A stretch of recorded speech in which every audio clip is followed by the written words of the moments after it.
Tänane teema on mõnes mõttes jätkuteema eelmisele videole, kus ma rääkisin terviseandmetest. Väga lühida kokkuvõttena rääkisin teile sellest, et Eestis on meil selline süsteem, et iga arstil käigu kohta läheb riigile teatud info. Detailsem info säilib teenusosuta juures, näiteks lähete haiglasse, seal säilib detailne info selle kohta, mis kõik teiega seal toimus. See info säilib seal haiglas 30 aastat. Nüüd teatud dokumendid peab siis haigla edastama tervise infosüsteemi. See on riiklik infosüsteem, kus on andmekogud, kus hoitakse kõigi meie andmeid ja need jäävad sinna igavesti. Neid hoitakse seal tähtajatult, see tähendab, et neid ei kustutata mitte kunagi, kuni, ma ei tea, riigil saab serveriruum otsa või midagi sellist. Aga tänase seisuga ei saa neid andmeid sealt ka kustutada. Teoorias võiks olla võimalik see, et keegi meist läheb kohtusse vaidleb riigiga ja ütleb, et tegelikult ikkagi Euroopa isikuandmete kaitse õiguse järgi peab olema võimalik kustutada. Võimalik. Siin võib olla mingid jumed sellel kaasusel, aga minu teada keegi sellist kohtuteed veel ette võtnud ei ole. Ehk tänase seisuga on siis seis see, et sa ei saa neid kustutada. Need on seal riiklikus süsteemis, jäävad sinna igavesti. Lisaks on need siis ka teenuse osuta juures, seal raviasutuses,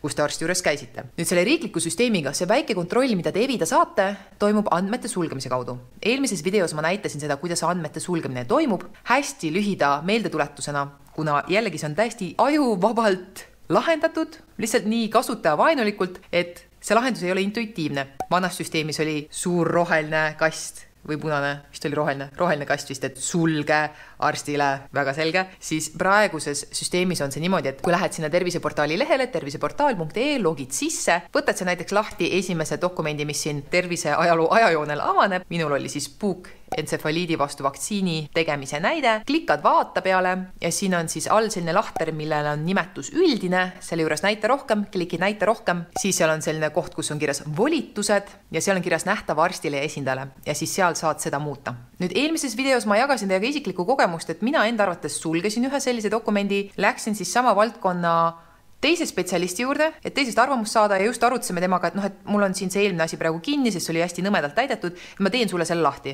Arst annab mulle siis teada, kuule, aga ma näen seda, kas käisid mitu korda? Mõtlesin, ei, ma käisin ühe korra, ma panin selle kinni. Kummaline. Selle peale ma kirjutasin tervise ja, issand, mis selle asutuse nimi on, TEHIK. TEHIK on see asutus, kes selle süsteemi haldamisega tegeleb, tervise ja heaolu infosüsteemide keskus. Sotsiaalministeeriumi allasutus. Kirjutasin neile, et mis värk on, panin dokumendi kinni, arst nägi ikka väga detailset anamneesi ja kõigepealt nad vastasid mulle, et ma pean esitama vabas vormis digiallkirjaga avalduse, et nad saaks uurida. Arusaadav. Aga mõtlesin, et küsin üle, enne kui ma hakkan mingeid avaldusi kirjutama, et küsin üle, et kas on ikka nii, et kui ma panen dokumendi kinni, siis ikkagi ei tohiks ükski tervishoiutöötaja seda näha. Selle peale nad vastasid mulle. On võimalus, et teie poolt tervise infosüsteemis suletud dokument on näha sama tootja tarkvara kasutavatele arstidele. Kui dokument on suletud, siis arst näeb ainult, et teil on suletud dokument. Dokumendi sisu ega kirjeldust arst ei näe. Ühesõnaga, on võimalik, et kui sa paned midagi kinni, siis arst näeb ikkagi, et sul on mingi selline asi, mis on kinni. Okei, no mis seal ikka, see tundub nagu pole midagi hullu, eks ole, lihtsalt arst näeb, et mul on mingeid suletud dokumente. Selle peale ma vastasin, et tore küll, aga minu olukord on teine.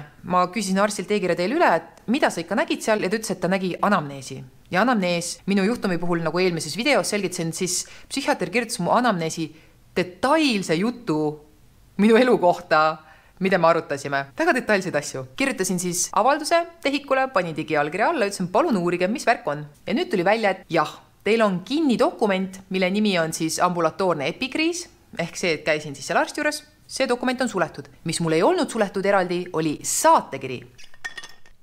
Sest esimene psühhiaater suunas mind testidele kliinilise psühholoogi juurde. Selline saatekiri. Ja seal saatekirjas oli väga detailne anamnees. Ehk kui mina näiteks vaatan seda terviseandmete ajajoont siin terviseportaalis, kui ma panen siit kinni epikriisi, ambulatoorse epikriisi, siis ma pean veel eraldi vasakust tulbast minema sektsiooni vastuvõtud ja saatekirjad, vaatan seda saatekirja ja saatekirjas on anamnees sellise detailsusega, et siin on kirjas, kus alevikus mu ämm ja äi elavad, sest psühhiaater küsis seda ja ma vastasin. Ja see on siin kirjas. Lisaks sellele, et mis haridus mul on, kus ma töötanud olen, mida ma oma palgast või töötingimustest arvasin, lapse vanus ja jällegi kõik võimalikud detailid mu eraelu kohta on siin saatekirjas. Ehk siis õppetunniks ka teile, et kui panete midagi kinni, siis käige kõik selle asjaga vähegi seotud dokumendid üle ja pange need ka kinni. Ja üks asi, mida ei saa kinni panna, näiteks on raviarved. Ja raviarvel on näha, milliseid uuringuid tehti ja siin on ka muidugi see üldine kirjeldus, see vastik jälgimine psühhiaatriliste ja käitumise häirete suhtes. Väga huvitav muidugi siit raviarvest vaadata, kui palju asjad maksavad. Näiteks kui pärast neid uuringuid siis psühhiaater helistas mulle, et öelda, et mingit patoloogilist leidu ei olnud, tõenäoliselt on üldine ärevus, äkki tahad antidepressante. Okei, ei taha, siis õpi elama nagu oled. Okei, väga lühike kõne, see maksis riigile 30 €. Hea teada.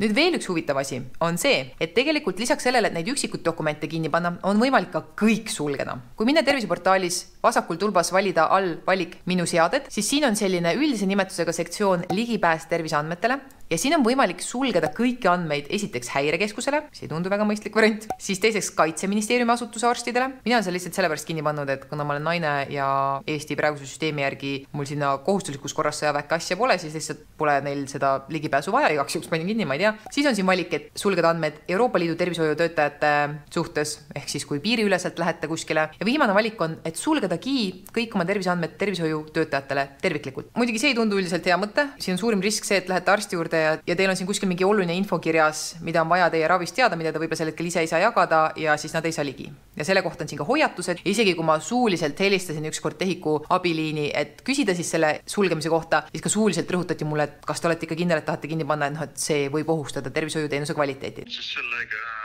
võtate ka riski, et teil see teenuse kvaliteet langeb selle tõttu, et kui te lähete kuskile, et see on teil omal vastutusel, sest sellel juhul. Sel hetkel mõtlesin, et see, et ma panen kinni kirjelduse oma lapsepõlvest, mille psühhiaater pidas vajalikuks siia trükkida, siis ma arvan, see ei ohusta mitte midagi, mitte kedagi, mitte kuidagi. Aga siin on veel üks huvitav asi. Siin on all selgitus, kui siin on see valik tervishoiutöötajate ligipääs terviseandmetele, andmed on avatud, siis on loe lisaks ja loe lisaks all on kirjas. Terviseportaalis olevat infot võivad näha kõik tervishoiutöötajad ning asutused, kellel on selleks seadusest tulenev õigus ning seda ka peale andmete sulgemist.